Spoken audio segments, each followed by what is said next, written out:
Hello my mini बगीचा में फिर से मेरे सभी दोस्तों का एक बार बहुत बहुत स्वागत है।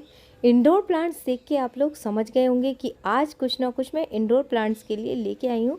तो जी हाँ, मैं आज आप लोगों के लिए लेके आई हूँ इंडोर प्लांट्स की केयर के लिए वीडियो। जैसे कि मेरे प्लांट्स सुंदर सुंदर हरे भरे हो रहे हैं, ऐसे ही आपके रहे। तो उसके लिए देखिए, मैं सुबह सुबह छत पे गई, बहुत सारा कोहरा था लेकिन बहुत सारी क्लीनिंग करी, यानी अपने दोनों गार्डन मैंने क्लीन करे और फिर प्लांट को करा अंदर शिफ्ट।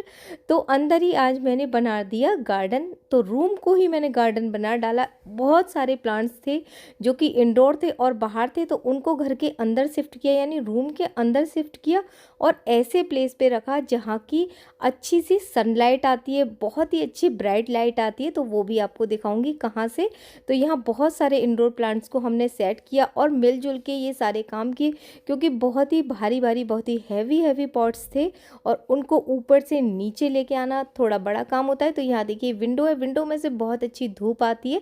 तो ये देखिए सारा का सारा प्लांट्स ने उधर ही की तरफ मुँह कर लिया है। और कुछ प्लांट मेरे दीपावली से इस रूम के अंदर ही हैं, जैसे ये ब्रोकन हार्ट फ्लोडेंड्रन आप देख रहे हैं, और साथ में ही कुछ एक बोनसाई है जो कि रेड रमनचेरा की बोनसाई है। और यहाँ देखिए ये फिर मनी प्लांट आ गया। तो मनी प्लांट जितने भी हैं उनको सेव करिए अगर आपके पास भी हैं, और आपके घर में भी कोई ऐसी जगह है तो उनको शिफ्ट कर लीजिए, क्योंकि एक तो ये देखिए डोरमेंसी में चले ही जाते हैं और साथ ही बहुत ही ज़्यादा कोहरा पड़ रहा है, पाला पड़ रहा है, यानी फॉग पड़ रहा है। तो जिस भी भाषा में आप देख रहे हो, समझ पा रहे हो, तो बस उन्हीं से हमें इन्हें सेव करना है और इन्हें एक सेफ प्लेस पे रखना है, जो कि मैं रख रही हूँ और आप लोगों को दिखा भी रही हूँ। तो क्योंकि अभी मेरे यहाँ बहुत ज़्यादा सुबह सुबह ठंडा हो गया है, अभी तक थोड़ा सा सही था।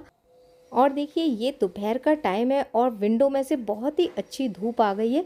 तो इसी तरीके से मेरे रूम में धूप आती है और दो बहुत बड़ी बड़ी विंडो हैं जिनके कि मैं कर्टेन खोल देती हूँ और फिर धूप पूरे कमरे में आती है। तो यहाँ प्लांट बहुत ज़्यादा हैप्पी रहते हैं। और ये है देखिए मेरा इंडोर गार्डन, यानी एक पोर्च वाला एरिया जिसमें कि एक छत पड़ी हुई है ऊपर से। तो यहाँ प्लांट बहुत ही सेफ रहते हैं। तो यहाँ मेरे सारे के सारे इंडोर प्लांट्स हैं और इन पे धूप बिल्कुल भी नहीं आती और ना ही इनके ऊपर कोई ओस गिरती है। तो ये यहाँ पे बहुत अच्छे से सेफली सरवाइव कर पाते हैं, इसलिए। और इतने सारे प्लांट्स को अंदर शिफ्ट करना, यानी रूम के अंदर शिफ्ट करना तो पॉसिबल नहीं है, लेकिन अगर आपके यहाँ भी कोई ऐसा एरिया है जहाँ की छत पड़ी हुई है और इनके ऊपर ओस नहीं गिरेगी, तो ऐसे प्लेस पे भी आप रख सकते हैं। तो यहाँ भी ये प्लांट अच्छे से सरवाइव कर पाएंगे, जैसे कि मेरे इंडोर प्लांट्स रखें। तो बस इनका यही एक तरीका है कि इसे, एक पॉइंट तो यही था कि आप इसे ऐसे सेव करें। दूसरा है वाटरिंग। तो वाटरिंग के लिए आपको बहुत ही ध्यान देना पड़ेगा। जब तक इसकी मिट्टी गीली है, यानी हमारे पॉट की जो मिट्टी है वो गीली है, तो हमें रोज़ रोज़ पानी बिल्कुल भी नहीं देना। रोज़ तो क्या, आपको 10 से 15 दिन के बीच में पानी देना है, जबकि इसकी मिट्टी पूरी तरीके से ड्राई हो जाए। क्योंकि अगर आप इसमें ज़्यादा पानी दे देंगे तो प्लांट की जड़ें गल जाएंगी, पत्तियाँ पीली होनी शुरू हो जाएंगी और आपका प्लांट इंडिकेट कर देगा कि वो अब नहीं सरवाइव कर पाएगा। सो इसलिए आप बिल्कुल ध्यान रखें कि पानी जो देना है इंडोर प्लांट्स को वो 10 से 15 दिन में देना है और बिल्कुल मिट्टी सूख जाए यानी ड्राई हो जाए, उसके बाद ही आप इसमें पानी दें। इस चीज़ का आपको विशेष ध्यान रखना है। और फिर हमें इसमें एक बात और ध्यान रखनी है कि इसमें हमें फर्टिलाइज़र बिल्कुल भी नहीं देना, क्योंकि ये जो हमारे इंडोर प्लांट हैं ये सारे के सारे डोरमेंसी में चले जाते हैं और इनको बिल्कुल भी खाद पानी की ज़रूरत नहीं होती। तो खाद तो इनको बिल्कुल भी नहीं देनी है जब तक कि कड़ाके की ठंड पड़ रही है। तो फरवरी लास्ट या फिर मार्च में आप इनको खाद वगैरह अच्छे से दे सकते हैं। लेकिन इस बीच क्योंकि ये ग्रोथ नहीं करते, तो जब ग्रोथ नहीं करते तो इन्हें किसी भी खाद की, किसी भी तरीके के खाद की या फर्टिलाइज़र की ज़रूरत बिल्कुल भी नहीं होती।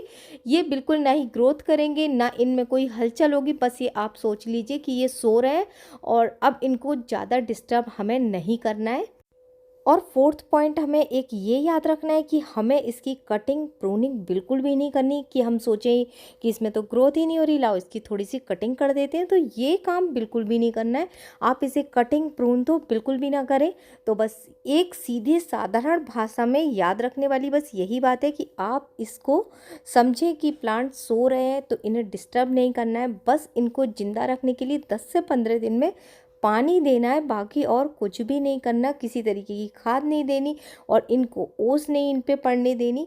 तो बस इसमें कोई रॉकेट साइंस नहीं होती है प्लांट के लिए कि हमें इस अलग अलग सभी प्लांट के लिए कोई ऐसी बात नहीं है कि इस प्लांट को ऐसे, इस प्लांट को ऐसे रखना है, ये बिल्कुल भी नहीं है। बस आप एक सीधी भाषा में याद रखें कि जो भी हमारे इंडोर प्लांट्स हैं उनको बस आप थोड़ी सी केयर की, यही पानी की ध्यान रखें, साथ ही इनको ओस में ना रखें, एक शेड वाले प्लेस पे रखें, हल्की सी इन पे धूप आती रहे ऐसे प्लेस पे रखें। अगर कमरे में रख रहे हैं तो 10 से 15 दिन में आप इंडोर प्लांट्स की गुड़ाई कर सकते हैं, तो जिससे कि इसकी मिट्टी पोरस रहेगी और ये बहुत ही अच्छे से सरवाइव कर पाएगा।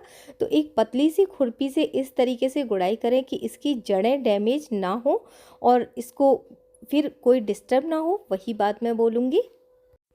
साथ ही जैसे देखिए आज मैंने इन प्लांट्स को सबको सावर कराया क्योंकि बहुत ज़्यादा इनकी लीव्स जो थी वो गंदी हो रही थी। तो जितने भी प्लांट्स मेरे खुले में रखे हुए हैं उनको मैंने पाइप से अच्छे से सावर करा दिया था, जिससे कि इनकी जो लीफ है वो क्लीन हो गई थी। तो क्लीन लीव्स रखना बहुत ज़रूरी होता है। तो अगर आप जैसे कि आपकी पत्तियाँ जो है प्लांट्स की अगर वो गंदी हो गई हैं तो आप स्प्रे बॉटल से भी इन पे स्प्रे करके अच्छे से क्लीन कर सकते हैं। और कम प्लांट है तो एक कपड़े से अच्छे से उनको साफ भी कर सकते हैं, जिससे कि वो अच्छे से सांस ले सकें। और यहाँ देखिए एक प्लांट में बहुत ज़्यादा पानी की कमी हो रही थी, जिसमें कि हमने पानी दिया। तो जब पानी दें तो बहुत ज़्यादा पानी ना दें इस समय पे। जैसे कि आप गर्मियों में अच्छे से पानी देते हैं, मतलब बहुत सारा पानी दे देते हैं तो भी कोई दिक्कत नहीं होती। लेकिन इस समय पे जब आप पानी देंगे तो एक हिसाब से देंगे, जैसे मिट्टी में बहुत ज़्यादा पानी रुक गया तो भी प्लांट के मरने के चांस हो जाएंगे। और ये देखिए ये मेरा पान प्लांट है जिसे कि पानी की बहुत ज़्यादा नीड रहती है, लेकिन इस समय इसका बस यही ध्यान रखना है कि इसकी मिट्टी जो है ना हल्की मतलब सूख जाए तभी इसमें पानी दें और इसकी मॉस स्टिक पे स्प्रे कर दें, जिससे कि इसकी पानी की इसमें मतलब पानी की कमी ना होने पाए। जब इसमें पानी की कमी हो जाती है तो इसकी पत्तियाँ गिर जाती हैं, सिकुड़ जाती हैं और धीरे धीरे करके मतलब पहले मुरझाती हैं उसके बाद गिर जाती हैं। और ये हमारा बहुत ही सुंदर रेडर मंचेरा का प्लांट, ये भी एक इंडोर प्लांट है, तो इसको भी इसी तरीके से ट्रीट करना है। बहुत ही खूबसूरत ये प्लांट है। और साथ में ही देखिए ये प्लांट जो है इनको मैं शावर नहीं करा पाई क्योंकि ये एक वुडन की जो मेरी शू रैक है उसके ऊपर रखे हुए हैं, इसलिए यहाँ पे मैं सिर्फ स्प्रे बॉटल से इन पे स्प्रे करती हूँ। तो इनकी जो पत्ती है ना बिल्कुल एकदम चमक उठती हैं और साथ ही एक कपड़े से इन पे अच्छे से पोंछ देती हूँ। और ये देखिए घर के अंदर कितना सुंदर मैंने एक छोटे से जो कप का हैंडल टूट गया था तो उसके अंदर मनी प्लांट लगाया, काफ़ी अच्छे से सरवाइव कर पा रहा है ये। चलिए घर के अंदर मैं कुछ और भी प्लांट्स आपको दिखा देती हूँ जो कि बहुत अच्छे से चल रहे हैं। और ये दीपावली से घर के अंदर ही है लेकिन बहुत अच्छे से चल पा रहे हैं। तो वीडियो अगर पसंद आ रहा हो तो चैनल को लाइक, सब्सक्राइब और शेयर ज़रूर करिएगा। Okay friends, take care, bye, happy gardening.